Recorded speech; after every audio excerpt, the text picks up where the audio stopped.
আসসালামু আলাইকুম। প্রিয় দর্শক, অন্য মঞ্চের আলোচনায় আপনাকে সকলকে আমন্ত্রণ জানাচ্ছি।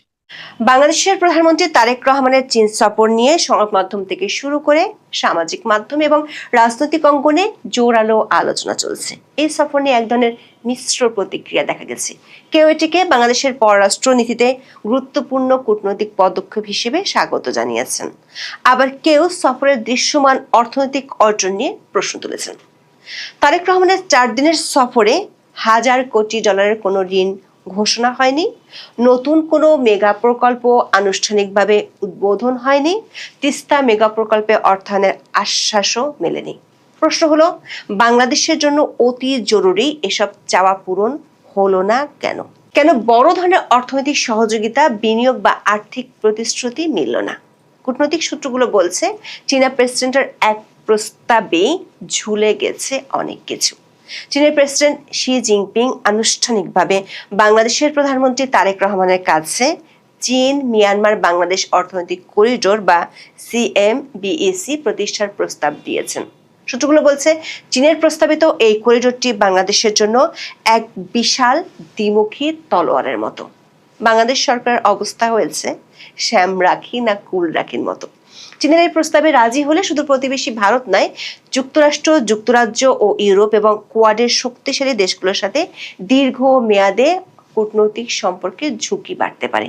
একই কারণে গত প্রায় 1 বছর ধরে চীন থেকে 20টি জেটেন যুদ্ধ বিমান কিনবো করেও আগাতে পারছে না বাংলাদেশ। প্রশ্ন হলো, ভূ রাজনীতির বেড়াজাল ভেদ করে আদৌ চীনকে করিডোর দিতে পারবে কি বাংলাদেশ? আর সেটি যদি চীন না পায়, তাহলে চীন কি বাংলাদেশের চাওগুলো পূরণ করবে? বিস্তারিত জানতে চলুন যাওয়া যাক বিশ্লেষণে।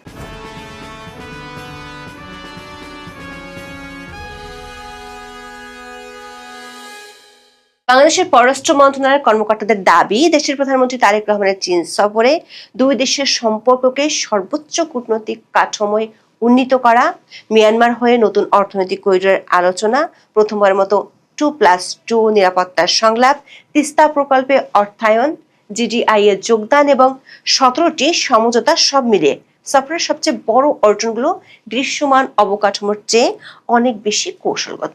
তবে বাংলাদেশের প্রত্যাশা ছিল তিস্তা মেগা প্রকল্পে অর্থায়ন আর ঋণ প্রাপ্তি। দুটোর কোনোটি এই সফরে আসেনি। উল্টো চীনের প্রেসিডেন্ট বহু আগে মরে যাওয়া চীন মিয়ানমার বাংলাদেশ অর্থনৈতিক করিডোর বা সিএমবিএসি প্রতিষ্ঠার প্রস্তাব দিয়েছেন, যেটি বাংলাদেশের জন্য আঞ্চলিক কূটনৈতিক সম্পর্কে অস্বস্তি বাড়াচ্ছে। চীন, মিয়ানমার এবং বাংলার ভৌগোলিক ও বাণিজ্যিক সংযোগের ইতিহাস শত বছরের প্রাচীন। মূলত প্রাচীন দক্ষিণ পশ্চিম সিল্ক রোড বা সাউদার্ন সিল্ক রোড এর একটি ঐতিহাসিক ধারাবাহিকতা। এই ঐতিহাসিক সংযোগকে একটি প্রাতিষ্ঠানিক রূপ দেওয়ার উদ্যোগ শুরু হয় 1990 দশকের শেষ ভাগে। 1999 সালে চীনের ইউনান প্রদেশের রাজধানী কুনমিংয়ে 4টি দেশ, বাংলাদেশ, চীন, ভারত ও মিয়ানমারের প্রতিনিধিরা প্রথমবারের মতো মিলিত হন। এই উদ্যোগটি কুনমিং ইনিশিয়েটিভ নামে আত্মপ্রকাশ করে। 1.5 দশক ধরে বার্ষিক আলোচনার পর 2013 সালে চীনের তৎকালীন প্রিমিয়ার লি খুসিয়াং এর ভারত সফরের সময় এই উদ্যোগটি এক নতুন গতি লাভ করেছিল এবং 4 দেশের সরকার একে একটি রাষ্ট্রীয় বা ট্র্যাক 1 অর্থনৈতিক করিডোর হিসেবে স্বীকৃতি দেয়, যা বাংলাদেশ, চীন, ভারত, মিয়ানমার অর্থনৈতিক করিডোর বা বিসিআইএমইসি নামে পরিচিতি পায়। 2013 সালের ডিসেম্বর মাসে কুনমিংয়ে অনুষ্ঠিত প্রথম যৌথ স্টাডি গ্রুপের সভায় 2800 কিলোমিটার দীর্ঘ একটি সুনির্দিষ্ট সড়ক ও রেল সংযোগের রূপরেখা তৈরি করা হয়, যা চীনের কুনমিং থেকে শুরু করে মিয়ানমারের লাসিও ও মান্দালা এবং বাংলাদেশের ঢাকা ও চট্টগ্রাম হয়ে ভারতের কলকাতায় গিয়ে শেষ হওয়ার কথা ছিল। এই জন্য 2013 সালের ফেব্রুয়ারিতে কলকাতা ঢাকা কুনমিং কার র্যালি অনুষ্ঠিত হয়। কিন্তু কুনমিং উদ্যোগ থেকে বিসিআইএম অর্থনৈতিক করিডোরে রূপান্তরের পর এই অঞ্চলের দেশগুলোর মধ্যে যে অর্থনৈতিক আশাবাদের সৃষ্টি হয়েছিল তা দীর্ঘস্থায়ী হতে পারেনি। ভূ রাজনৈতিক দ্বন্দ্ব এবং চীনের বৈশ্বিক কৌশলগত উচ্চাকাঙ্ক্ষা এই আঞ্চলিক সংযোগকে শুরুতেই নষ্ট করে দিয়েছিল। 2013 সালে চীনের প্রেসিডেন্ট শি জিনপিং যখন তার বহুল আলোচিত বেল্ট অ্যান্ড রোড ইনিশিয়েটিভ বা বিআরআই ঘোষণা করেন, তখন বেজিং বিসিআইএম করিডোরটিকে বিআরআই এর অন্যতম প্রধান 6টি স্থল করিডোরের অন্তর্ভুক্ত করে নেয়। ভারতের নীতি নির্ধারকেরা মনে করেন বিসিআইএম মূলত একটি উপ আঞ্চলিক ও পারস্পরিক বাণিজ্যিক প্রকল্প ছিল, কিন্তু চীন একে তার একক বৈশ্বিক ভূকৌশলগত প্রকল্প BRI এর অংশ বানিয়ে এর মূল চরিত্রই বদলে দিয়েছিল। ফলস্বরূপ ভারত ধীরে ধীরে BCIM করিডোর থেকে নিজেকে গুটিয়ে নিতে শুরু করে। 2019 সালে বেজিং এ অনুষ্ঠিত দ্বিতীয় বেল্ট অ্যান্ড রোড ফোরামের যৌথ ইশতেহারে চীনের রাষ্ট্রীয় নথিপত্র থেকে BCIM এর নাম আনুষ্ঠানিকভাবে বাদ দেওয়া হয়, যা এই 4 দেশীয় সংযোগ প্রকল্পের কফিনে শেষ পেরেকটি ঠুকে দেয়। প্রশ্ন হলো, বর্তমান ভূ রাজনৈতিক প্রেক্ষাপটে চীন কেন আবার করিডোর প্রস্তাবটি বাংলাদেশের কাছে উত্থাপন করলো? এর উত্তর লুকিয়ে আছে চীনের বৈশ্বিক ভূকৌশল এবং জ্বালানি নিরাপত্তার জটিল সমীকরণে। চীনের জ্বালানি নিরাপত্তার সবচেয়ে দুর্বলতম স্থান হলো সিঙ্গাপুরের অদূরে অবস্থিত সংকীর্ণ মালাক্কা প্রণালী। চীনের আমদানিকৃত অপরিশোধিত তেলের প্রায় 80% এই মালাক্কার প্রণালী হয়ে দক্ষিণ চীন সাগরে প্রবেশ করে। বেজিং এর সামরিক নীতি নির্ধারকেরা আশঙ্কা করেন, তাইওয়ান বা দক্ষিণ চীন সাগর নিয়ে যদি মার্কিন যুক্তরাষ্ট্রের সাথে চীনের কোনো সরাসরি সামরিক সংঘাত তৈরি হয়, তবে মার্কিন নৌবাহিনী এবং তার কোয়াড মিত্ররা অতি সহজেই মালাক্কা প্রণালী অবরুদ্ধ করে চীনের সম্পূর্ণ জ্বালানি সরবরাহ লাইন বন্ধ করে দিতে পারে। এই অবরুদ্ধ অবস্থা বা মালাক্কার সংকট থেকে মুক্তির একমাত্র উপায় হলো এমন এক বিকল্প পথ তৈরি করা, যা মালাক্কা প্রণালীকে সম্পূর্ণ এড়িয়ে সরাসরি ভারত মহাসাগরের জলসীমায় প্রবেশাধিকার দেবে। CMBSC বা চীন মিয়ানমার বাংলাদেশ অর্থনৈতিক করিডোর এই ক্ষেত্রে চীনের জন্য সবচেয়ে সংক্ষিপ্ত এবং লজিস্টিক্যালি সবচেয়ে সাশ্রয়ী স্থলপথ হিসেবে কাজ করবে। তাছাড়া মিয়ানমারের রাখাইন রাজ্যের কিয়াকফিউ গভীর সমুদ্র বন্দর এবং মাদাই দ্বীপে ইতিমধ্যে চীনের একটি অত্যন্ত সক্রিয় জ্বালানি টার্মিনাল ও 770 কিলোমিটার দীর্ঘ গ্যাস ও তেল পাইপলাইন রয়েছে, যা সরাসরি চীনের ইউনান প্রদেশের কুনমিং শহরের সাথে যুক্ত। 2013 সাল থেকে এই পাইপলাইনটি নিয়মিতভাবে চীনের প্রাকৃতিক গ্যাস ও অপরিশোধিত তেল সরবরাহ করে আসছে এবং এটি চীনের অর্থনীতিতে বিলিয়ন বিলিয়ন ডলারের জ্বালানি ব্যাকআপ হিসেবে কাজ করছে। কিন্তু মিয়ানমারের তীব্র অভ্যন্তরীণ গৃহযুদ্ধ এই পাইপলাইনের নিরাপত্তাকে বড় ধরনের হুমকিতে ফেলেছে। চীন যদি মিয়ানমার হয়ে এই সংযোগটি বাংলাদেশের চট্টগ্রাম ও কক্সবাজারের সড়ক ও রেল নেটওয়ার্কের সাথে যুক্ত করতে পারে, তবে তা কিয়াকফিউ ভিত্তিক করিডোরটিকে একটি বহুমাত্রিক এবং তুলনামূলকভাবে নিরাপদ নেটওয়ার্কে পরিণত করবে। বিশ্লেষকরা মনে করেন, বাংলাদেশের কাছে ভবিষ্যৎ ভূ রাজনীতি বিবেচনায় চীনের সবচেয়ে বড় স্বার্থ হয়ে দাঁড়াচ্ছে এই করিডোর, কারণ তাতে চীনের ইউনান প্রদেশের অবহেলিত অর্থনীতির বিকাশ হবে। চীনের প্রস্তাবিত এই ত্রিদেশীয় করিডোরটি কুনমিং থেকে শুরু হয়ে মিয়ানমার সীমান্তের রুইলি শহর পর্যন্ত বিস্তৃত। রুইলি সীমান্ত অতিক্রম করে এই করিডোর মিয়ানমারের লাসিও এবং দেশটির প্রধান বাণিজ্যিক কেন্দ্র মান্দালয় পৌঁছাবে। মান্দালয়কে এই করিডোরের প্রধান হাব বা সংযোগ স্থল হিসেবে বিবেচনা করা হয়। মান্দালয় থেকে করিডোরের প্রধান শাখাটি দক্ষিণ পশ্চিমে মোড় নিয়ে রাখাইন রাজ্যের কিয়াকফিউ গভীর সমুদ্র বন্দর এবং বিশেষ অর্থনৈতিক অঞ্চলের সাথে যুক্ত হবে। অন্য একটি শাখা মিয়ানমারের বৃহত্তম শহর ইয়াঙ্গুন পর্যন্ত যাবে। মিয়ানমারের রাখাইন রাজ্যের মংডু বা সীমান্ত শহরগুলো থেকে এই নেটওয়ার্কটি সরাসরি বাংলাদেশের কক্সবাজার জেলার ঘুমদুম সীমান্তের সাথে সড়ক পথে যুক্ত হবে। বিগত আওয়ামী লীগ সরকার আমলেই বাংলাদেশ 2000 থেকে কক্সবাজার পর্যন্ত রেল লাইন তৈরি করেছে এবং ঘুমদুম সীমান্ত পর্যন্ত 4 লেনের আধুনিক হাইওয়ে নির্মাণের কাজ আংশিক শেষ করেছিল। এই করিডোর বাস্তবায়িত হলে মিয়ানমারের রাখাইন রাজ্যের সড়ক নেটওয়ার্ক সরাসরি কক্সবাজার ও চট্টগ্রামের মিরসরাই ও মোংলা বন্দরের সাথে সড়ক ও রেলপথে সংযুক্ত হয়ে যাবে।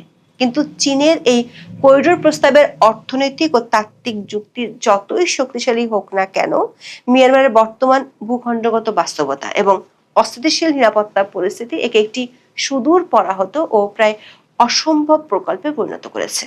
প্রস্তাবিত করিডোরটি মিয়ানমারের যে রাখাইন রাজ্যের উপর দিয়ে বাংলাদেশে প্রবেশ করবে, সেই রাখাইন রাজ্যের প্রায় 90% এলাকা এখন জাতিগত সশস্ত্র গোষ্ঠী আরাকান আর্মির সম্পূর্ণ নিয়ন্ত্রণে। 2025 সালের জানুয়ারিতে আরাকান আর্মি রাখাইন রাজ্যের অ্যান্ড টাউনশিপে অবস্থিত মিয়ানমার সেনাবাহিনীর ওয়েস্টার্ন রিজিওনাল কমান্ড সদর দপ্তর দখল করে নেয়। এই অ্যান্ড টাউনশিপে অবস্থিত চীন মিয়ানমার তেল ও গ্যাস পাইপলাইনের প্রধান নিয়ন্ত্রণ ও পাম্পিং স্টেশন। এর ফলে বেইজিং এর সবচেয়ে স্পর্শকাতর কৌশলগত জ্বালানি লাইফলাইনটি এখন একটি সশস্ত্র বিদ্রোহী গোষ্ঠীর প্রত্যক্ষ নিয়ন্ত্রণে চলে গেছে। যদিও আরাকান আর্মি চীনের এই তেল ও গ্যাস পাইপলাইন এবং অন্যান্য চীনা অবকাঠামোর নিরাপত্তা নিশ্চিত করার প্রতিশ্রুতি দিয়েছে, তবুও একটি অরাষ্ট্রীয় সশস্ত্র গোষ্ঠী নিয়ন্ত্রিত যুদ্ধ কবলিত অঞ্চলের উপর দিয়ে বিলিয়ন ডলারের আন্তর্জাতিক ট্রানজিট পরিচালনা করা অত্যন্ত ঝুঁকিপূর্ণ। বিশ্লেষকরা মনে করেন এই ধরনের যুদ্ধাবস্থায় কোনো আন্তর্জাতিক পরিবহন করিডোর স্থাপন করা হলে তা নিয়মিতভাবে নাশকতা ও আক্রমণের শিকার হতে পারে, যা বিমা খরচ এবং পণ্যের নিরাপত্তা ঝুঁকি বহুগুণ বাড়িয়ে দেবে। প্রেসিডেন্ট শি জিনপিং যখন ঢাকা ও বেজিং এর সম্পর্ককে চীন Bangladesh community with a shared future in the new এরা বা যৌথ ভাগ্যের অংশীদারে উন্নীত করার প্রস্তাব দেন এবং এর অধীনে মিয়ানমার বাংলাদেশ করিডোরটি গড়ে তোলার আগ্রহ প্রকাশ করেন, তখন বাংলাদেশের পক্ষ থেকে এতে তাৎক্ষণিকভাবে সম্মতি দেওয়া হয়নি। বিশ্লেষকরা মনে করেন চীনের প্রস্তাবে সায় দিলে বাংলাদেশ সরাসরি বেশ কিছু শক্তিশালী দেশের রোশনালে পড়ে যাবে। প্রথমত, বাংলাদেশের অর্থনৈতিক ও বাণিজ্যিক ট্রানজিটের একটি বড় অংশ ভারতের উপর নির্ভরশীল। এছাড়া আছে পশ্চিমা দেশগুলোর অসন্তুষ্টি ও মার্কিন ওয়ার চাপ। বাংলাদেশের প্রধানমন্ত্রী যেদিন চীন সফরে যাবেন সেদিনই পররাষ্ট্রমন্ত্রী খলিলুর রহমানের সাথে দফায় দফায় বৈঠক করেছিলেন বাংলাদেশে নিযুক্ত আমেরিকা, যুক্তরাজ্য ও জাপানের রাষ্ট্রদূত। বাংলাদেশের তৈরি পোশাক খাতের সবচেয়ে বড় ক্রেতা হলো মার্কিন যুক্তরাষ্ট্র এবং ইউরোপীয় ইউনিয়ন। ঢাকায় নিযুক্ত মার্কিন রাষ্ট্রদূত বেন্ট ক্রিস্টেনসন সরাসরি উদ্বেগ প্রকাশ করে বলেছেন, ওয়াশিংটন দক্ষিণ এশিয়ায় চীনের সামরিক ও কৌশলগত উপস্থিতি বৃদ্ধি নিয়ে উদ্বিগ্ন। তিনি বাংলাদেশকে চীনা সমরাস্ত্রের বিকল্প হিসেবে মার্কিন ও পশ্চিমা প্রতিরক্ষার সরঞ্জাম করার প্রস্তাব দিয়েছেন এবং চীনের সাথে খুব বেশি সংবেদনশীল কৌশলগত জোটে না যাওয়ার পরামর্শ দিয়েছেন। এই অবস্থায় চীনকে সরাসরি করিডোর সুবিধা দিলে তা বাংলাদেশকে মার্কিন ইন্দো প্যাসিফিক স্ট্র্যাটেজি এবং কোয়াড জোটের শত্রুতে পরিণত করতে পারে। বিশ্লেষকরা মনে করেন চীনের ঋণের ফাঁদে পা দিয়ে অতীতে সর্বশান্ত হওয়ার রেকর্ড আছে। শ্রীলঙ্কার হাম্বানটোটা বন্দর নির্মাণে চীনা ঋণ পরিশোধ করতে না পেরে শেষ পর্যন্ত 99 বছরের জন্য বন্দরটি চীনের কাছে হস্তান্তর করতে হয়েছে, যা শ্রীলঙ্কার সার্বভৌমত্বকে খর্ব করেছে। একইভাবে পাকিস্তানের চীন পাকিস্তান অর্থনৈতিক করিডোর প্রথম পর্যায়ের পর দ্বিতীয় পর্যায়ে এসে তীব্র নিরাপত্তা সংকট, ঋণের বোঝা এবং ধীরগতির মুখে পড়েছে। মিয়ানমার নিজেও চীনের ঋণে কিয়াকফিউ বন্দর ও বিশেষ অর্থনৈতিক অঞ্চল তৈরি করছে, যার কোনো অর্থনৈতিক সুবিধা এখনো দৃশ্যমান নাই। তাছাড়া রাখাইন রাজ্যে চলমান অস্থিরতা এবং আরাকান আর্মির সাথে মিয়ানমার জান্তার যুদ্ধ যদি আরো দীর্ঘায়িত হয়, তবে সেই অস্থিতিশীলতা এই করিডোরের মাধ্যমে সরাসরি বাংলাদেশে প্রবেশ করতে পারে। ট্রানজিট রুট চালু হলে মিয়ানমারের সীমান্ত দিয়ে ইয়াবা ও আইসের মতো মাদক চোরাচালান, মানব পাচার এবং অবৈধ অস্ত্র ব্যবসায়ীদের নেটওয়ার্ক বাংলাদেশে আরো বিস্তৃত হওয়ার আশঙ্কা রয়েছে।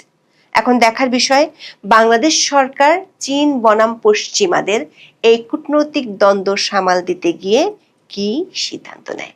এই যে সালাউদ্দিন আহমেদ, যিনি নিজে অভিযোগ করেন যে আওয়ামী লীগ সরকার নাকি 2015 সালের মার্চে তাকে গুম করে মে মাসে শিলং নিয়ে ফেলেছিল, তাহলে তিনি কেন সেই বিচারকে এগিয়ে নিয়ে যেতে, দ্রুত করতে গুরুত্বপূর্ণ ভূমিকা রাখছেন না? সে প্রশ্ন জামায়াতে ইসলামী জাতীয় নাগরিক পার্টির মনে আছে, কিংবা জামায়াতে ইসলামী জাতীয় নাগরিক পার্টির যেসব পরামর্শ গুম কমিশনের মাধ্যমে ইউনূস সরকারের আমলে দিয়েছিল, সেগুলোই বা বিএনপি কেন রক্ষা করলো না? বাংলাদেশের স্বরাষ্ট্রমন্ত্রী সালাউদ্দিন আহমেদ নিশ্চিতভাবেই তারেক রহমানের মন্ত্রিসভার সবচেয়ে আলোচিত মন্ত্রী এবং সংসদের বাইরে সর্বত্র তিনি সবচেয়ে সরব বটে। সালাউদ্দিন আহমেদকে নিয়ে একটা প্রতিবেদন ছেপেছে সাম্প্রতিক সময়ে বাংলাদেশের যে দৈনিকগুলো বিভিন্ন আলোচিত প্রতিবেদন করে সকলের নজর কেড়েছে, তার মধ্যে একটি নতুন দৈনিক টাইমস অফ বাংলাদেশ। তারা বলেছে যে সালাউদ্দিন আহমেদ যত কথা বলছেন সব বিষয়ে, সব মন্ত্রণালয় বিষয়ে নিজের কাজটা ঠিকমতো করছেন না। ঠিক কেন সালাউদ্দিন আহমেদের বিষয়ে এমন একটা বিস্তারিত প্রতিবেদন এলো এবং সে প্রতিবেদনে কি লেখা হলো সে প্রসঙ্গে আলোচনার আগে মনে করিয়ে দেওয়া দরকার, সালাউদ্দিন আহমেদ আওয়ামী লীগ আমলের 9 বছর ভারতের শিলং রাজ্যে অবস্থান করছিলেন। 2015 সালে তিনি কয়েকদিন নিখোঁজ থাকার পর, যখন বিএনপি একটা কর্মসূচির মধ্যে ছিল, কর্মসূচি ঘোষিত হচ্ছিল, সালাউদ্দিন আহমেদের মুখেই কোনো একটি গোপন জায়গা থেকে থেকে সে সময়ে হঠাৎ করে এমন খবর তার পরিবার এবং দলের পক্ষ থেকে দেওয়া হয় যে সালাউদ্দিন আহমেদকে 2015 সালের মার্চে খুঁজে পাওয়া যাচ্ছে না, এবং তার কয়েকদিন পরে তাকে প্রায় 62 দিন পরে আসলে তাকে 11ই মে গিয়ে ভারতের মেঘালয়ের শিলংয়ে পুলিশ উদ্ধার করে। উদ্ভ্রান্তের মতো ঘুরছিলেন সালাউদ্দিন আহমেদ। এরপর ভারত সরকার তার বিরুদ্ধে অনুপ্রবেশের মামলা করলেও বিএনপির এই শীর্ষ রাজনৈতিক নেতা সালাউদ্দিন আহমেদ এরপর মেঘালয়ের শিলং রাজ্যে একটা বিলাসবহুল গেস্ট হাউসে, সানরাইজ গেস্ট হাউসে 9 বছর কাটিয়েছেন, এবং সেখানে নিয়মিতভাবে বিএনপির নেতাকর্মীরা গিয়ে তার সঙ্গে সাক্ষাৎ করেছেন। তার স্ত্রী হাসিনা আহমেদ গিয়ে তার সঙ্গে থেকেছেন, তার পুত্ররা স্কুলের ফাঁকে, পড়ালেখার ফাঁকে ফাঁকে গিয়ে বাবার সঙ্গে থেকেছেন। মানে একটা সাধারণ স্বাভাবিক রাজনৈতিক জীবন ভারতে 9 বছর পার করেছেন সালাউদ্দিন আহমেদ আওয়ামী লীগের শাসনামলে। 2023 সালের জুনে সালাউদ্দিন আহমেদের বিরুদ্ধে কিন্তু যে অনুপ্রবেশের মামলা চলছিল ভারতে, সেটাও শেষ হয়, এবং তারপর সরকার তাকে তার আবেদনের প্রেক্ষিতে একটা ট্রাভেল পাসও অনুমোদন দিয়েছিল। কিন্তু সালাউদ্দিন আহমেদ ফেরেন না। সালাউদ্দিন আহমেদ ফেরেন শেখ হাসিনা সরকারের পতনের পর 2024 সালের 11ই আগস্ট। এরপর এবং আগে থেকেই এই কথাটা জোরালোভাবে নানা সূত্রে আছে যে সালাউদ্দিন আহমেদ আসলে ভারতের আতিথ্যে ছিলেন, এবং তাকে শিলং সালাউদ্দিন ডেকে অনেকেই ভারত 9 বছর ধরে বিরোধী রাজনীতিবিদ হিসেবে একরকমভাবে তাকে প্রস্তুত করেছে। বিএনপির ভেতরে ভারতের প্রভাব রাখতে তাকে একটা সূত্র হিসেবে ব্যবহার করতে তৈরি করা হয়েছে, এরকম নানা রকম তত্ত্ব দিয়ে আসা হয়। এমনকি 2023-এর জুনে ভারতের অনুপ্রবেশের মামলাটা শেষ হয়ে গেলে 2023-এর নভেম্বরে যখন বিএনপি ব্যাপক শেখ হাসিনা বিরোধী, আওয়ামী লীগ বিরোধী আন্দোলন গড়ে তোলে, সেই সময়টাতেও কিন্তু অনলাইনে বসে ভারত বসে বিএনপির আন্দোলনের পুরো নেতৃত্বটা তারেক রহমান এই সালাউদ্দিন আহমেদকে দিয়ে দিয়েছিলেন। সালাউদ্দিন আহমেদ তারেক রহমানের অত্যন্ত ঘনিষ্ঠ ব্যক্তি, এবং 2024-এর 11ই আগস্ট তিনি ফিরে এসেই বিএনপির একেবারে তারেক রহমানের পরের সর্বোচ্চ নেতা হিসেবেই ভূমিকা পালন করেছেন, এবং তারপর সকল সংস্কার প্রস্তাব, ইউনূস সরকারের সঙ্গে যত দর কষাকষি সবকিছুতেই তিনি একেবারে সামনের সারিতে ছিলেন। স্বরাষ্ট্রমন্ত্রী হয়েছেন বিএনপি সরকারের তারেক রহমানের মন্ত্রিসভায়, এবং তিনি সংসদে শপথ নেওয়ার দিন থেকে পরিষ্কার ভাষায় বলেছেন যে ওই সব জুলাই সনদ সংস্কার যা মানে নানা কিছু যে চলেছে ইউনূস আমলে, এসবে তারা রাজি হয়েছিলেন, কারণ তাদের কাছে পাকা খবর ছিল ওসবে তারা রাজি না হয়ে গেলে ইউনূস সরকার নির্বাচনটা আরো পিছিয়ে দেবে।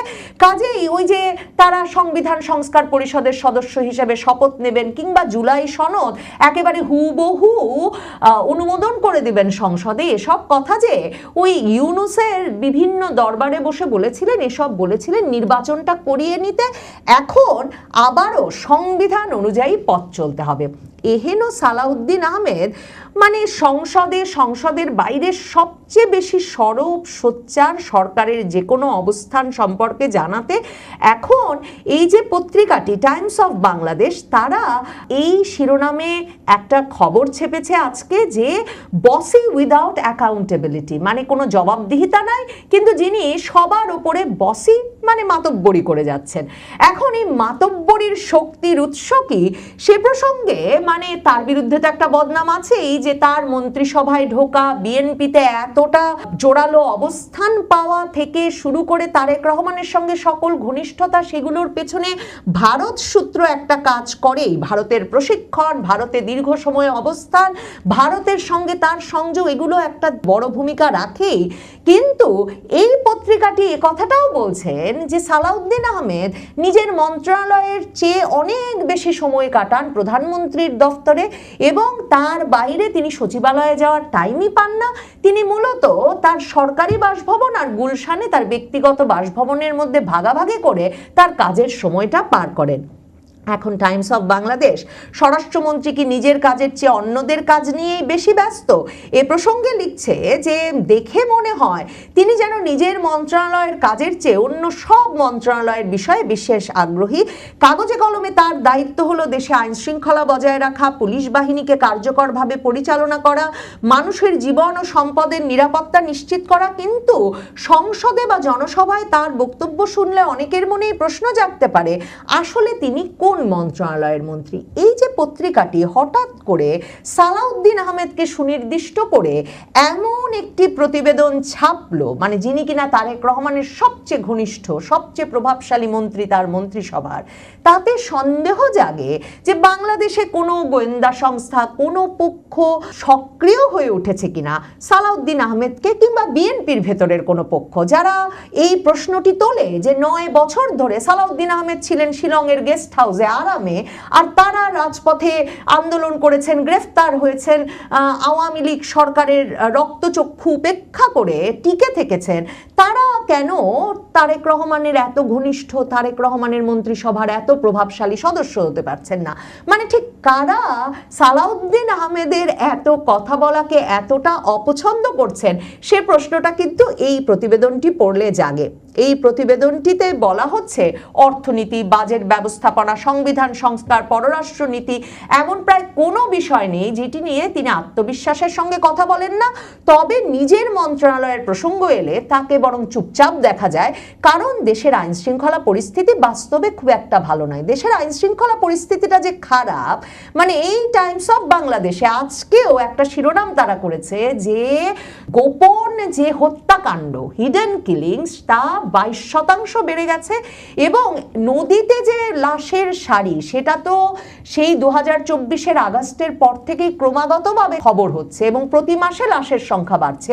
এ খবর হচ্ছে, টাইমস অফ বাংলাদেশ বলছে যে নদীর পাশাপাশি রেল লাইনেও বিপুল পরিমাণ মৃতদেহের সন্ধান পাওয়া যাচ্ছে, কারণ নদীতে পাওয়া মৃতদেহ এবং রেল লাইনে পাওয়া মৃতদেহ এত নষ্ট হয়ে যায় যে কোনো প্রমাণাদি খুঁজে পাওয়া যায় না, এমনকি এদেরকে শনাক্তও করা যায় না। কাজেই মানে একেবারে সুনির্দিষ্টভাবে, ইচ্ছাকৃতভাবে যে হত্যাকাণ্ড ঘটিয়ে নদীতে আর রেল লাইনে ফেলে রাখা হচ্ছে, সেটা এখন অপরাধ বিশেষজ্ঞরা মনে করছেন। অথচ সালাউদ্দিন আহমেদ সংসদে অন্য যে কোনো মন্ত্রণালয়ের বিষয়ে বক্তব্য দিতে অত্যন্ত সক্রিয় ভূমিকা রাখছেন। বাজেট আলোচনায় অংশ নিয়ে জামায়াতে ইসলামীর সংসদ সদস্য মোহাম্মদ আবুল খালেক বলেছেন, যে কোনো সংবাদপত্র খুললেই, টাইমস অফ বাংলাদেশ বলছে, যে কোনো সংবাদ মাধ্যম খুললেই শুধু রক্তপাত আর লাশের খবর। মানুষ ঘর থেকে বের হলে নিরাপদে ফিরে আসতে পারবে এমন নিশ্চয়তা নেই। অথচ স্বরাষ্ট্রমন্ত্রীকে দেখে মনে হয় পুরো মন্ত্রিসভার দায়িত্ব যেন তিনি একাই পালন করছেন। তিনি অর্থনীতি বোঝেন, সংবিধান সংস্কার বোঝেন, কিন্তু তার নাকের ডগায় পুলিশ কি করছে, সারা দেশে মানুষ কিভাবে মারা যাচ্ছে, সেটা যেন তিনি বুঝতেই পারেন না। মূল ইন্টারেস্টিং বিষয় হচ্ছে যে স্বরাষ্ট্রমন্ত্রীর জন্য সবচেয়ে অস্বস্তিকর প্রশ্নটি এসেছে বিরোধী দল থেকে না, বিএনপির সিনিয়র নেতা গয়েশ্বর চন্দ্র রায়ের কাছ থেকে। সংসদে তিনি বলেছেন, দেশের সবচেয়ে বড় মাদক চালান এখনো কক্সবাজারের টেকনাফ সীমান্ত দিয়ে প্রবেশ করছে। এই এলাকা স্বরাষ্ট্রমন্ত্রী নিজের এলাকার কাছাকাছি। সালাউদ্দিন আহমেদ কক্সবাজারের। হালকা রসিকতার সুরে গয়েশ্বর রায় বলেছেন, আগে আমরা বদির কথা শুনতাম, এখন তো বদি নেই, তাহলে এখন সেখানে দায়িত্বে কে? মাদক ব্যবসায়ীরা তো মন্ত্রীর নিজের এলাকার মানুষ, তিনি নিশ্চয়ই জানেন তারা কারা। এত দিনে তো ওই পথ দিয়ে মাদক আসা যাওয়া বন্ধ হয়ে যাওয়া উচিত ছিল। সত্যি যদি তারেক রহমানের একেবারে নিরবচ্ছিন্ন আশীর্বাদ থাকতো স্বরাষ্ট্রমন্ত্রী সালাউদ্দিন আহমেদের ওপর, তাহলে কি সত্যি গয়েশ্বর চন্দ্র রায় সংসদে দাঁড়িয়ে এমন মন্তব্য করে ফেলতেন? নাকি তারেক রহমান লবির বাইরে, তারেক রহমানের ভক্ত দল, সমর্থক দলের বাইরে বিএনপির ভেতরে সেই সিনিয়র নেতাদের ক্ষোভ ক্রমাগত বাড়ছে, যারা অনেকেই মনে করছেন তারা যথাযথ গুরুত্ব, সম্মান এবং পদ এইবার সরকারে পান নাই, কারণ তারেক রহমান লন্ডনে বসে তার লন্ডন জীবনে ঘনিষ্ঠ ব্যক্তিদেরকেই সরকারে এসে গুরুত্বপূর্ণ জায়গায় বসানোর সিদ্ধান্ত যেমন নিয়ে এসেছেন, তেমনি সালাউদ্দিনের মতো নেতারা কিংবা এমনকি খলিলুর রহমানের মতো দলের বাইরের ব্যক্তিবর্গ বিভিন্ন বিভিন্ন দেশের পরামর্শে আসলে বিএনপির এই মন্ত্রিসভায় ঢুকে গেছে এবং সরকারে অত্যন্ত গুরুত্বপূর্ণ হয়ে উঠেছে। টাইমস অফ বাংলাদেশ বলছে, গত 28 জুন রাতে স্বরাষ্ট্রমন্ত্রী সংসদে প্রায় 1 ঘন্টা বক্তব্য দেন। এই বক্তব্যের বড় অংশ জুড়েই ছিল জামায়াতে ইসলামীর সমালোচনা। নিজের মন্ত্রণালয়ের কাজের হিসাব ছিল খুবই কম। এতে বিরক্ত হয়ে বিরোধী দলের সংসদ সদস্যরা ওয়াকআউটও করেন এবং বিষয়টি সংসদের বাইরেও আলোচনার জন্ম দেয়, কারণ সংসদের প্রতি মিনিট পরিচালনায় করদাতাদের প্রায় 3 লাখ টাকা ব্যয় করতে হয়।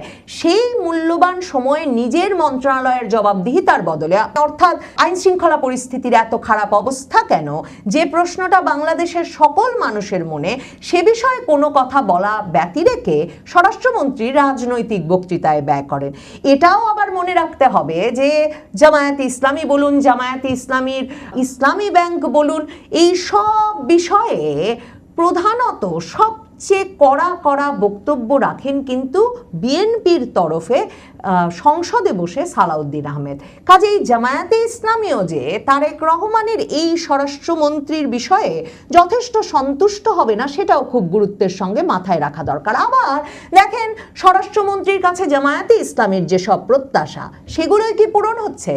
এই যে সালাউদ্দিন আহমেদ, যিনি নিজে অভিযোগ করেন যে আওয়ামী লীগ সরকার নাকি 2015 সালের মার্চে তাকে গুম করে মে মাসে শিলং নিয়ে ফেলেছিল, তাহলে তিনি কেন সেই বিচারকে এগিয়ে নিয়ে যেতে, দ্রুত করতে গুরুত্বপূর্ণ ভূমিকা রাখছেন না? সে প্রশ্ন জামায়াতে ইসলামী জাতীয় নাগরিক পার্টির মনে আছে। কিংবা জামায়াতে ইসলামী জাতীয় নাগরিক পার্টির যেসব পরামর্শ গুম কমিশনের মাধ্যমে ইউনূস সরকারের আমলে দিয়েছিল, সেগুলোই বা বিএনপি কেন রক্ষা করলো না? টাইমস অফ বাংলাদেশ অত্যন্ত গুরুত্বের সঙ্গে জানাচ্ছে যে স্বরাষ্ট্রমন্ত্রীর একটা গুরুত্বপূর্ণ দায়িত্ব হচ্ছে স্বরাষ্ট্র মন্ত্রণালয়ের আইন শৃঙ্খলা সংক্রান্ত কোর কমিটির বৈঠকে নিয়মিত হাজির হওয়া, নিয়মিত সেই বৈঠকটি আহ্বান করা। কিন্তু স্বরাষ্ট্রমন্ত্রী অন্য দায়িত্বে এতটাই ব্যস্ত থাকেন যে এই বৈঠক ডাকারই তিনি সময় পান না। সর্বশেষ বৈঠকটি হয়েছিল গত 12ই মে তারিখে। তবে স্বরাষ্ট্রমন্ত্রী সালাউদ্দিন আহমেদ দেশে যে খুন, ধর্ষণ, হত্যা, গণপিটুনির সংখ্যা বাড়ছে, এই পরিসংখ্যানের জবাবে বলেছেন যে এখন মানুষ স্বাধীনভাবে মামলা করতে পারছে। সামাজিক ও রাজনৈতিক চাপে আগে ভুক্তভোগীরা থানায় যেতে ভয় পেতেন, পুলিশ স্বাধীনভাবে কাজ করছে, তাই নাকি আগের তুলনায় মামলা বেশি হচ্ছে, কাগজে কলমে অপরাধের সংখ্যা বেশি দেখা যাচ্ছে। সালাউদ্দিন আহমেদ যে এক রকমের চোখ বন্ধ করে থাকতে চাইছেন আইন শৃঙ্খলা পরিস্থিতির ব্যাপারে, সত্যি যদি তিনি প্রধানমন্ত্রী তারেক রহমানের সবচেয়ে শক্তিশালী প্রভাবশালী মন্ত্রী হন এবং সত্যি যদি এই সরকার এ বিষয়ে গুরুত্বের সঙ্গে ভূমিকা রাখতে চায়, আইন শৃঙ্খলা পরিস্থিতিকে নিয়ন্ত্রণে আনতে চায়, তাহলে কেন স্বরাষ্ট্রমন্ত্রী এই বিষয় ছাড়া আর সব বিষয়ে আগ্রহী হবেন, আর সব বিষয়ে কথা বলবেন আর এ বিষয়ে কথা বলবেন না? সেটা যেমন প্রশ্ন, তেমনি প্রশ্ন জাগে নাকি স্বরাষ্ট্রমন্ত্রী সালাউদ্দিন আহমেদের পারফরমেন্সে এমনকি সরকারের সর্বোচ্চ পর্যায়ের ব্যক্তিটিও অখুশি বলে এমন একটা বিশাল প্রতিবেদন তারেক রহমানের সবচেয়ে ঘনিষ্ঠ মন্ত্রী বলে পরিচিত সালাউদ্দিন আহমেদের নামে ঘটতে পারলো? কে জানে, হয়তো সালাউদ্দিন আহমেদের চাকরিটা আর বেশি দিন থাকবে না।